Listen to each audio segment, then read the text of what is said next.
Hello बच्चों, मैं हूं आशीष और आज हम लोग करते हैं क्लास 11th का चैप्टर नंबर 7 की एक्सरसाइज 7.1। ठीक है, कल अपने लोगों ने किया था, इसकी परिभाषाएं की थी, पूरी थ्योरी की थी, यानी क्रमचय की परिभाषा दी गई थी और गणना के मूल सिद्धांत के प्रकार दे गए थे, योग सिद्धांत और गुणन सिद्धांत। आज अपने लोग चैप्टर नंबर 7 की एक्सरसाइज 7.1 करेंगे, जिसके अपने लोग एक ही एक क्वेश्चन करेंगे। तो चलिए बिना देरी के क्लास को स्टार्ट करते हैं।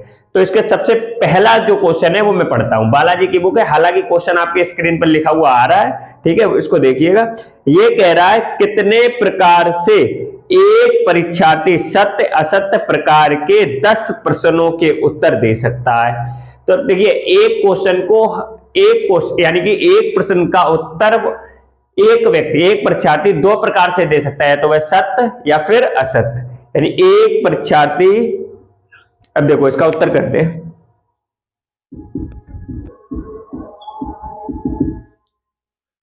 एक परीक्षार्थी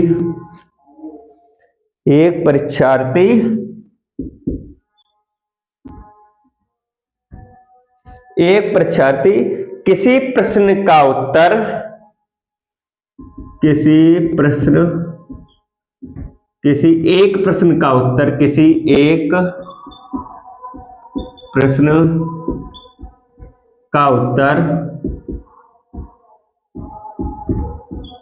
कुल 2 प्रकार से दे सकता है। या तो वह सत्य में आंसर करेगा या फिर असत्य में, कुल 2 प्रकार से दे सकता है, कुल 2 प्रकार से दे सकता है।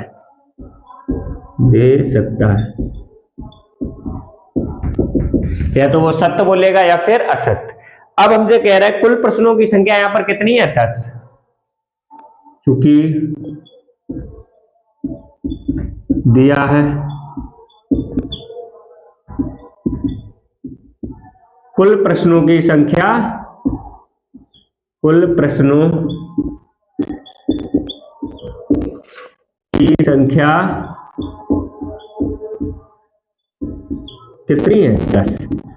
अतः 10 प्रश्नों का उत्तर देने के कुल प्रकार कितने हो जाएंगे? 1 का 2 है, तो इसमें गुणन सिद्धांत लगे, यानी गुणन सिद्धांत से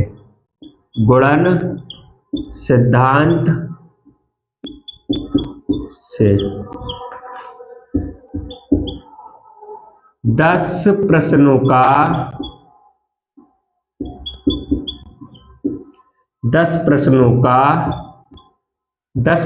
के उत्तर देने के कुल प्रकार, 10 प्रश्नों के उत्तर देने के कुल प्रकार,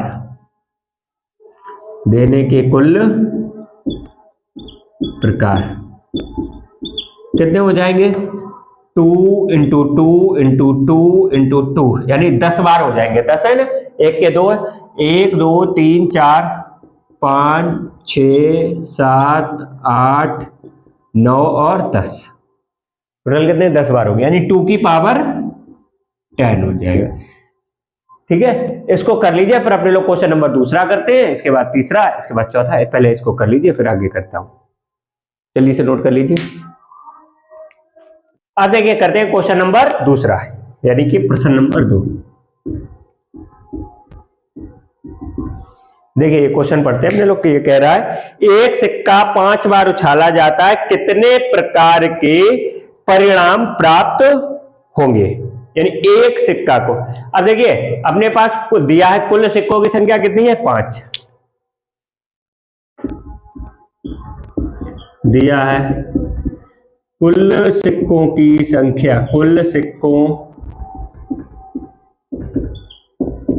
संख्या बराबर कितनी है? 5। कुल सिक्कों की संख्या बराबर है 5। अब कह रहे हैं कितना, अब देखो एक सिक्का उछालेंगे तो या तो चित आएगा या तो पट आएगा, यानी या तो हेड आएगा या तो टेल, यानी 2 ही प्रकार हो सकते हैं। यानी गुणन सिद्धांत से, तो गुणन सिद्धांत यानी अब टोटल अपने पास कितने हैं? 2 की पावर 5 हो जाए, यानी कि गुणन सिद्धांत से, अब देखिए गुणन सिद्धांत से 5 सिक्कों को 5 सिक्कों को उछालने पर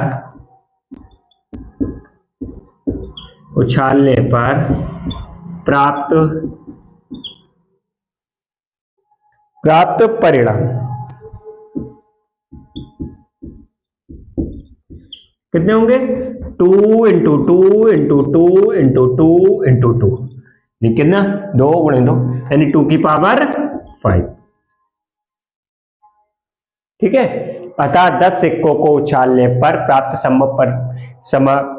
संभव परिणाम कितने होंगे? 2 की पावर 5 होंगे। इसको क्वेश्चन को कर लीजिए, फिर अपने लोग क्वेश्चन नंबर 3 करते हैं। जल्दी से इसको कर लीजिए। अब देखते हैं क्वेश्चन नंबर 3, यानी ये कह रहा है यदि कहीं पर 4 पार्सल तथा 5 डाकघर है, कितने प्रकार से पंजीकृत डाक से पार्सल भेजे जा सकते हैं? ठीक है, यानी अब देखिए क्वेश्चन नंबर 3 करते हैं, इसका उत्तर करते हैं। कह रहे हैं, एक बार फिर क्वेश्चन रिपीट कर देते हैं, पढ़ देते हैं। यदि कहीं पर 4 पार्सल, यानी 4 पार्सल है और तथा डाकघर 5 है, कितने प्रकार से पंजीकृत डाक से पार्सल भेजे जा सकते हैं? यानी एक पार्सल को भेजने के कुल प्रकार कितने होंगे? 5, यानी 5 डाकघर है तो एक एक करके किसी में भी डाल सकते हैं, यानी 5 है। और दूसरे को भेजने के कुल प्रकार 5 होंगे, ऐसे तीसरे को, चौथे को और 5वें को भेजने के कुल प्रकार कितने होंगे? यानी 4 अपने पास पार्सल है, यानी 4 को भेजने के कुल प्रकार कितने होंगे? 5 गुणे 5 गुणे 5 गुणे 5। ठीक है ना? देखिए ये दिया है, क्या दिया है? सबसे पहले तो जो दिया है वो लिख लेते हैं। दिया है कुल डाकघरों की संख्या, कुल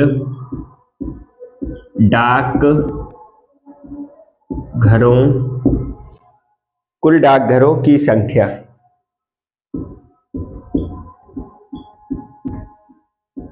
बराबर 5 और कुल पार्सलों की संख्या, कुल पार्सल की संख्या बराबर 4। कुल पार्सल यानी कि अतः पहले पार्सल को भेजने के कुल प्रकार, यानी कि अतः पहले पार्सल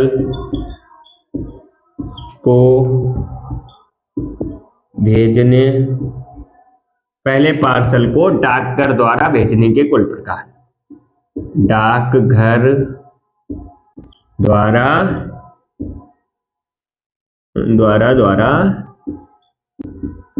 भेजने के कुल प्रकार बराबर कितना होगा? 5। एक पार्सल को कितने? 5 प्रकार, 5 डाकघर है, यानी मेरे 5 पोस्ट ऑफिस है तो हम कहीं किसी में भी डाल सकते हैं। और इसी प्रकार दूसरे पार्सल को भेजने के कुल, दूसरे पार्सल को डाक द्वारा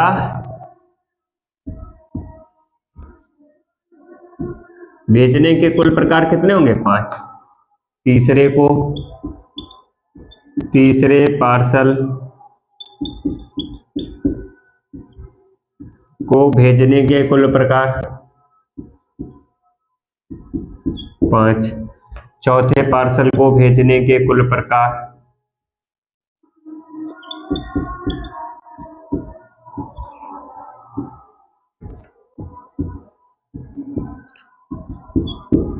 अब कौन सा लगेगा? गुणन सिद्धांत, यानी पहला भेजा तभी तो दूसरा भेज पाएंगे। गुणन सिद्धांत अब देखिए भैया, जिसने भी ये पहले वाली थ्योरी वाली वीडियो नहीं देखी वो सबसे पहले तो वो देखेगा, तभी एक्सरसाइज समझ में अच्छे से आएगी। ठीक है ना? तो गुणन सिद्धांत है, अतः 4 पार्सल को 5 डाकघरों द्वारा भेजने के कुल प्रकार, या सिंपल से कर सकते हैं, यानी कि कुल अभीष्ट प्रकार, अतः पार्सल को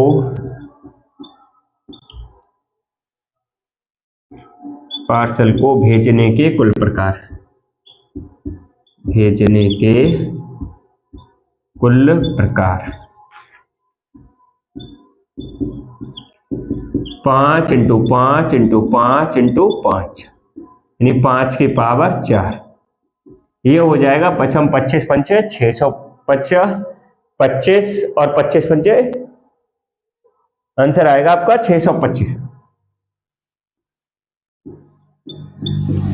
इतना कर लीजिएगा, फिर अपने लोग आगे बढ़ते हैं। अब देखिए, देखते हैं क्वेश्चन नंबर चौथा। ये कह रहा है धातु का एक कैलेंडर निर्मित किया गया जिसमें माह, दिन और दिनांक का उल्लेख है। एक माह के लिए एक प्लेट। फरवरी माह के कैलेंडर को कितने प्रकार से निर्मित किया जाएगा ताकि वह आगे के वर्षों की संभावनाओं को पूरा कर सके। अब देखिए, इसमें दो चीजें आपको सिलेक्ट करनी होंगी। सबसे पहले तो चयन करना होगा फरवरी माह में कौन सी मतलब कौन सा माह लेना, यानी 29 वाला लेना, 29 दिन वाला या फिर 28 दिन वाला। तो इसको चुनने के कितने तरीके हो जाएंगे? 2। और इसके बाद में फरवरी माह में पहले दिन जो होगा वो कौन से, यानी कि तारीख 1 होगी, जो पहली तारीख होगी वो कौन से दिन से स्टार्ट होगी। हो सकता है सोमवार से हो, मंगलवार से हो, बुधवार से हो, रविवार से, यानी टोटल इसको पहले दिन का चयन करने के कुल प्रकार कितने हो जाएंगे? 7। यानी टोटल कितने हो जाएंगे? गुणन सिद्धांत से 14 हो जाएंगे। तो इसको एक बार कर लेते हैं अपने लोग क्वेश्चन नंबर चौथा।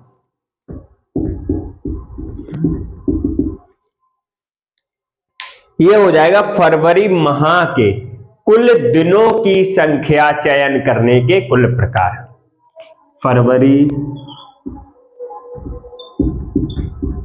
माह के, फरवरी माह में दिनों की संख्या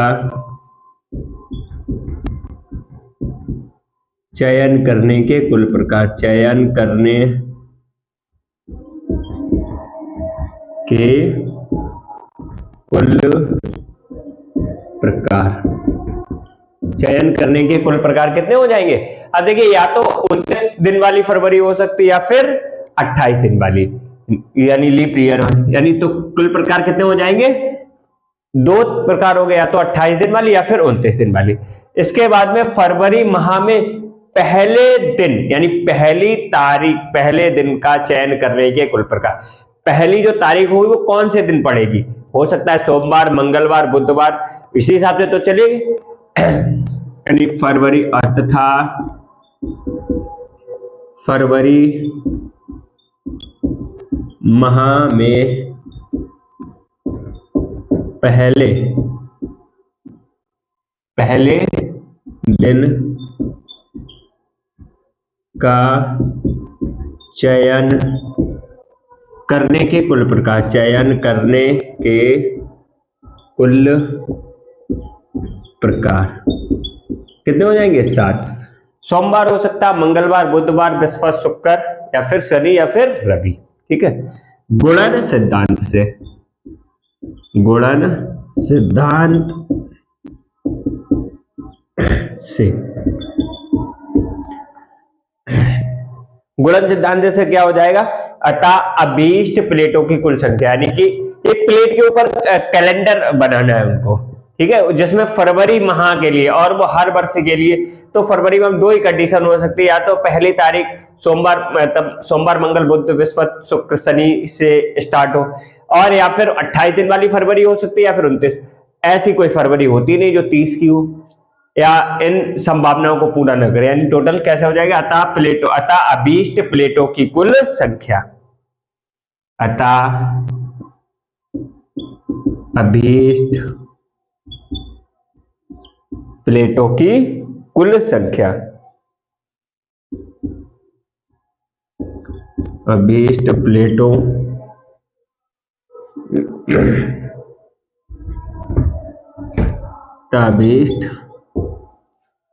अभीष्ट प्लेटों की कुल संख्या, अभीष्ट प्लेटों की कुल संख्या बराबर कितनी हो जाएगी? 2 × 7 यानी कि 14। इसको कर लीजिएगा, फिर अपने लोग आगे करते हैं क्वेश्चन नंबर 5वां। पहले इसको कर लीजिएगा। अब देखिए करते हैं क्वेश्चन नंबर 5। ये कह रहा है मुंबई से गोवा जाने के 2 मार्ग हैं, हवाई और जलमार्ग। हवाई व जलमार्ग। दिल्ली से मुंबई जाने के कुल 3 मार्ग हैं, हवाई, रेल व सड़क। गोवा से दिल्ली जाने के लिए मुंबई के रास्ते कितने प्रकार के मार्ग संभव हैं? तो सबसे पहले देखिए क्वेश्चन करते हैं, बहुत इजी सा है। क्वेश्चन नंबर 5 यानी इसका सबसे पहले तो जो दिया है वो लिख लेते हैं। क्या क्या दिया है? मुंबई से गोवा जाने के कुल रास्ते।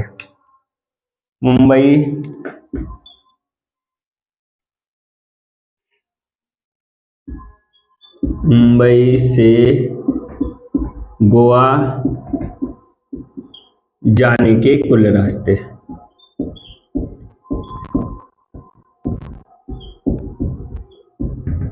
कुल रास्ते कितने हैं? 2। और इसके बाद में दिल्ली से मुंबई जाने के कुल रास्ते कितने हैं? 3। दिल्ली से मुंबई जाने के कुल रास्ते। दिल्ली से मुंबई जाने के कुल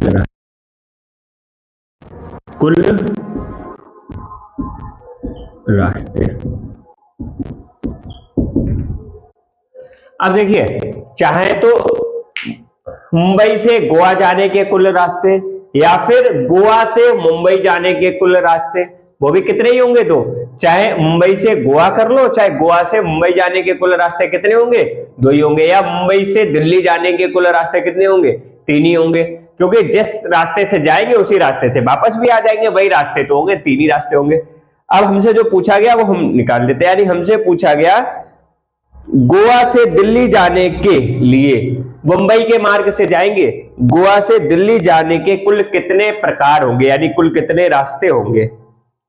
तो सबसे पहले तो गोवा से मुंबई जाएंगे, फिर मुंबई से दिल्ली जाएंगे। गोवा से मुंबई जाने के कुल रास्ते कितने हैं? 3। और फिर मुंबई से दिल्ली जाएंगे, यानी कुल कितने? गोवा से मुंबई जाने के कुल रास्ते कितने हैं? 2। और मुंबई से दिल्ली जाने के रास्ते कुल कितने हैं? 3। गुणन सिद्धांत से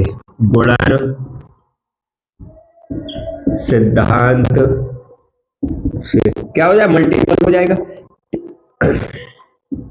तो पहले चरण में आपको क्या कंप्लीट करना है कि गोवा से मुंबई तो जाना ही जाना है, क्योंकि क्वेश्चन में कह रहा है मुंबई के मार्ग से जाना है। गोवा से दिल्ली जाना है, वो मुंबई के मार्ग से जाना है, यानी मुंबई तो जाना ही जाना है। तो गोवा से मुंबई जाने के कुल रास्ते कितने हैं? 3। अतः गुणन सिद्धांत अतः क्या हो जाएगा? अतः गोवा से दिल्ली जाने के कुल रास्ते, गोवा से दिल्ली जाने के कुल रास्ते बराबर हो जाएगा 2 × 3 = 6। इसको कर लीजिएगा, फिर अपने लोग आगे बढ़ते हैं।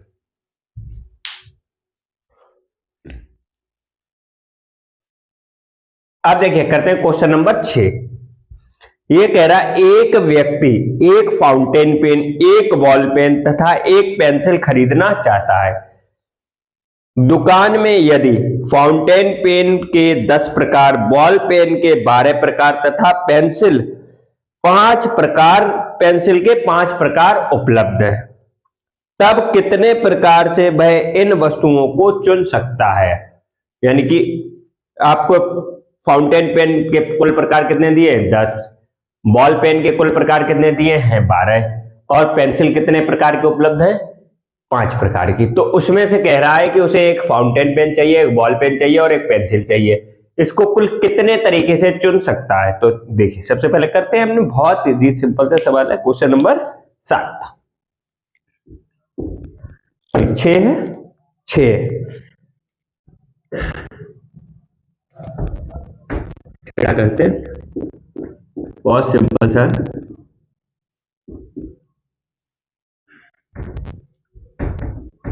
दिया नहीं लिखते हैं, क्या है, दिए गए 10 फाउंटेन पेन में से एक फाउंटेन पेन चुनने के कुल प्रकार कितने हो जाएंगे, 10।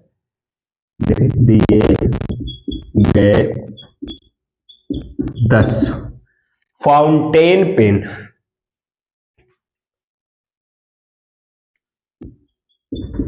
फाउंटेन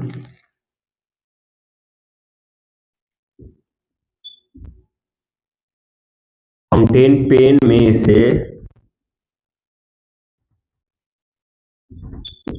में से एक फाउंटेन पेन चुनने के कुल प्रकार, एक फाउंटेन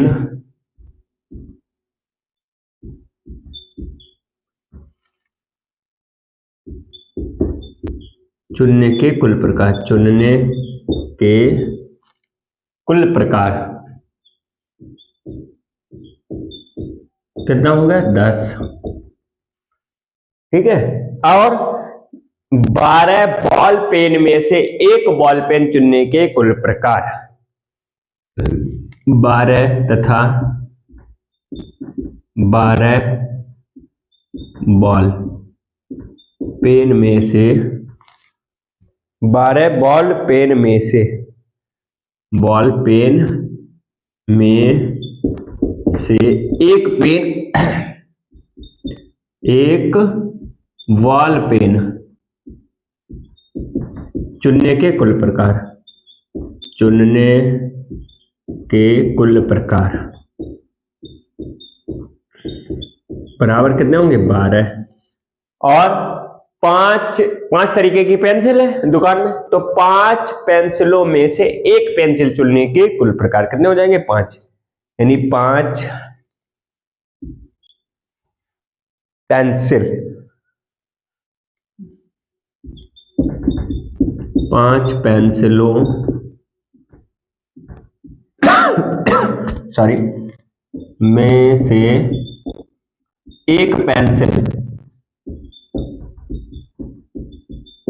एक पेंसिल चुनने के कुल प्रकार, चुनने के कुल प्रकार कितने हो जाएंगे, 5। गुणन सिद्धांत से, यानी कि गुणन सिद्धांत से, देखो गुणन सिद्धांत क्यों लगे, क्योंकि पहले चरण में वो pen select, fountain pen select करेगा, उसे यही सोचने में टाइम लगेगा। जब उसने एक पेन सिलेक्ट कर लिया, फिर उसके बाद दूसरे चरण में जाएगा, वो बॉल पेन सिलेक्ट करेगा, बॉल पेन चुनेगा, तो बॉल पेन चुनने के कुल प्रकार 12 होंगे। इसके बाद में फिर वो जाएगा पेंसिल चुनने के लिए लास्ट में, या क्रम आगे पीछे भी हो सकता है, पहले पेंसिल चुन सकता है, फिर पेन, फिर बॉल पेन, ऐसे कोई दिक्कत नहीं। ठीक है ना।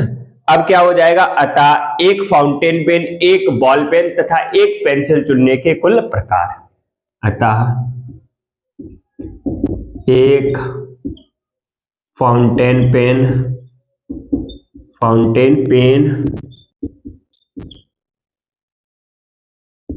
एक बॉल पेन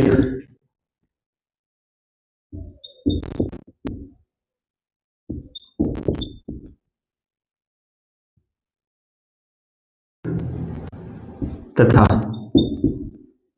एक पेंसिल चुनने के कुल प्रकार, एक पेंसिल चुनने के कुल प्रकार, चुनने के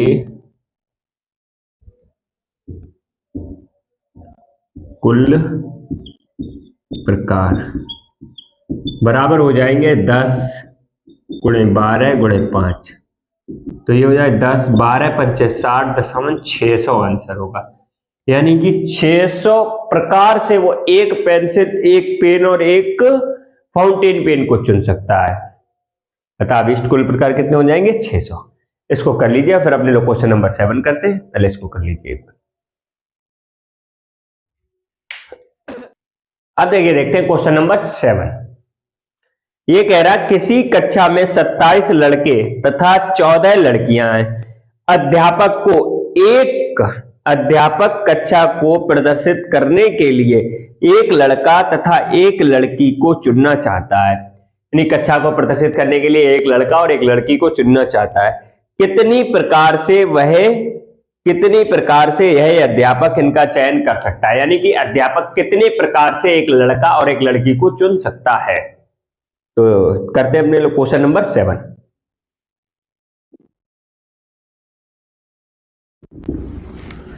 अब देखिए दिया है लड़कों की संख्या बराबर कुल कितनी है 27 और लड़कियों की संख्या बराबर, तो सबसे पहले तो वो लड़के चुनेगा या फिर पहले चरण में या तो लड़का चुनेगा या फिर लड़की, तो यानी 27 दिए गए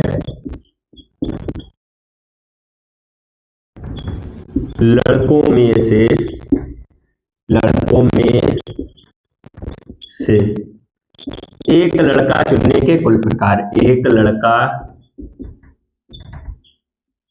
चुनने के कुल प्रकार बराबर 27 और 14 लड़कियों में से एक लड़की चुनने के कुल प्रकार कितने हो जाएंगे 14 तथा दूसरे चरण में क्या हो 14 लड़कियों। तो आपने लोगों ने कल जो थ्योरी की थी उसमें एक एग्जाम्पल किया था, अगर सिर्फ एक विद्यार्थी को चुनना होता तो सिर्फ क्या लगता योग सिद्धांत लगता, लेकिन इसमें एक लड़का पहले चरण में लड़का फिर उसके बाद में एक लड़का और लड़की दोनों ही को चुनना है, इसलिए क्या लगेगा गुणन सिद्धांत। अगर आपने कल वाली नहीं देखी तो सबसे पहले कल वाली क्लास और देख लीजिएगा, ज्यादा अच्छी है। 14 लड़कियों में से एक लड़की चुनने के कुल प्रकार, एक लड़की चुनने के कुल प्रकार बराबर हो जाएंगे 14 गुणन सिद्धांत से, गुणन सिद्धांत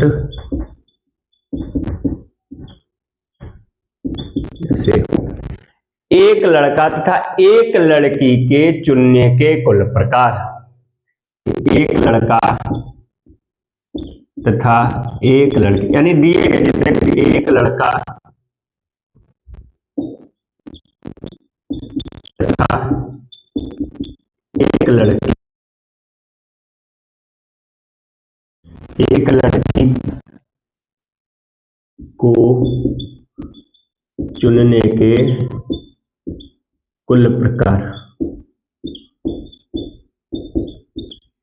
कितने हो जाएंगे 27 गुणे 14, यही आपका आंसर हो।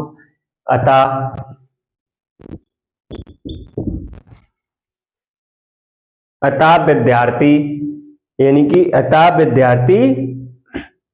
अतः अध्यापक इनका चयन 27 गुणे 14 यानी 378 यानी कि 378 हो जाएगा अगर मल्टीप्लाई करेंगे 378, ठीक है। अतः एक अध्यापक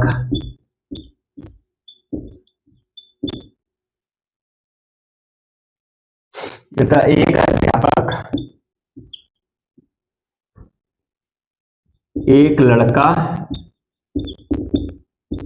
और एक लड़की का चयन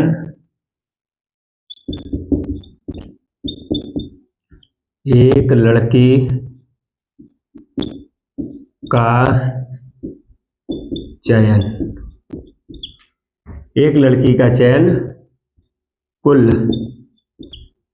378 प्रकार से कर सकता है,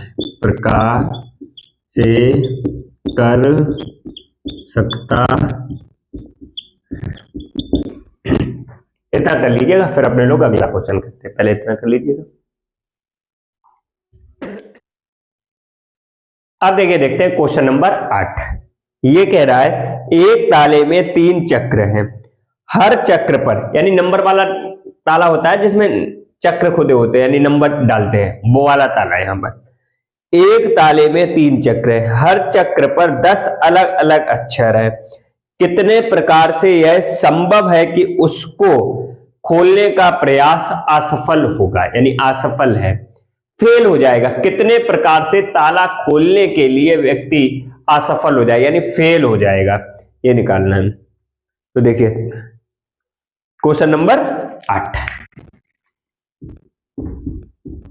प्रश्न दिया है। ताले में कितने चक्र है? चक्रों की संख्या बराबर 3 दिया है। ताले में चक्रों की संख्या कितनी? 3। और प्रत्येक चक्र पर कितने अक्षर लिखे हैं? 10। प्रत्येक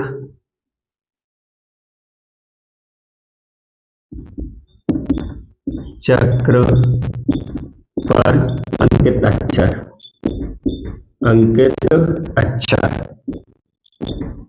कितने अक्षर हैं?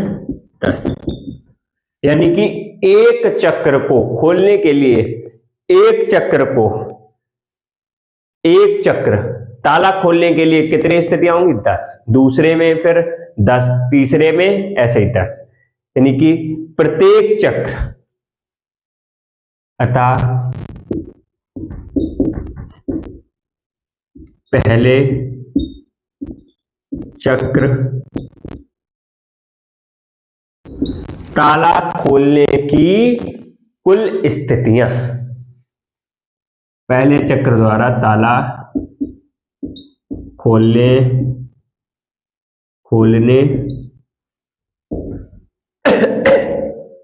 ताला खोलने की कुल स्थितियां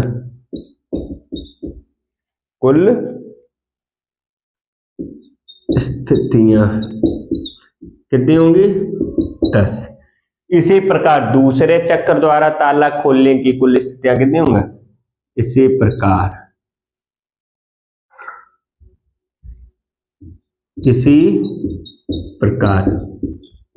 दूसरे चक्र द्वारा ताला खोलने की कुल स्थितियां कितनी होंगी? 10। तीसरे चक्र द्वारा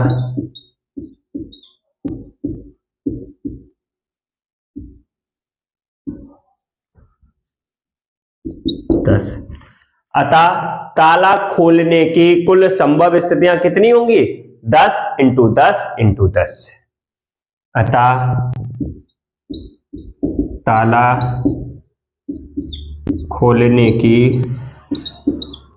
कुल संभव स्थितियां कुल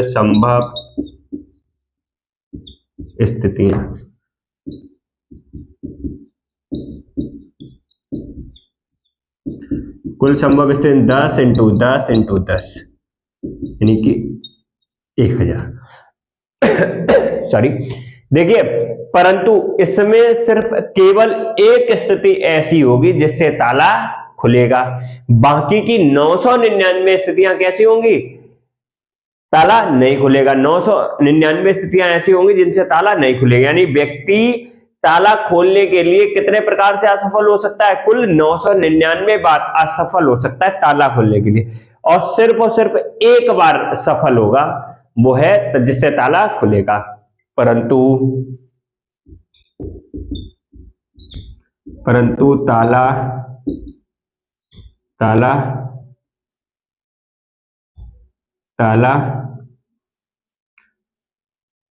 ताला सिर्फ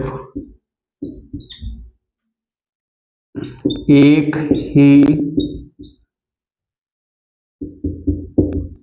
स्थिति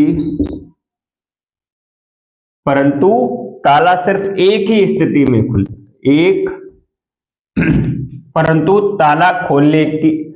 परंतु ताला केवल एक स्थिति में ही खुलेगा।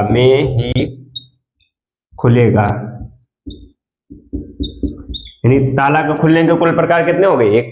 यानी कि अतः व्यक्ति के असफल होने के यानी ताला ना खुलने के कुल प्रकार कितने होंगे? इसलिए ताला ना खुलने के कुल प्रकार टोटल कितने? 1000 -1 कर दो, कितना बचा? 999। अतः व्यक्ति ताला खोलने के लिए 999 बार असफल हो सकता है। अतः व्यक्ति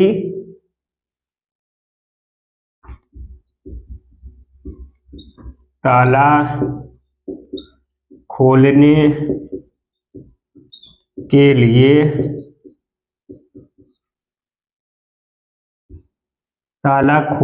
के लिए कुल 999 प्रकार से असफल होता है। 999 प्रकार से असफल हो सकता है। इसको कर लीजिए। देखिए आज के लिए अपने लोग इतने ही रखते हैं, इसके बाद अपने लोग कल करेंगे। ठीक है, अब कल से अपने लोग क्वेश्चन नंबर 9 से कंटिन्यू करेंगे। आज कल अपने लोग इसी टाइम पे मिलते हैं। बहुत बहुत धन्यवाद आपका यहाँ तक, अगर आपने यहाँ तक वीडियो देखी है, बहुत बहुत धन्यवाद आपका यहाँ तक साथ बनाए रखने के लिए। अब हम लोग मिलते हैं अगली क्लास में, तब तक के लिए स्वस्थ रहे, मस्त रहे, हंसते रहिए, मुस्कुराते रहिए, अपने और अपनों का ख्याल रखिए। बहुत बहुत धन्यवाद। कर लीजिएगा।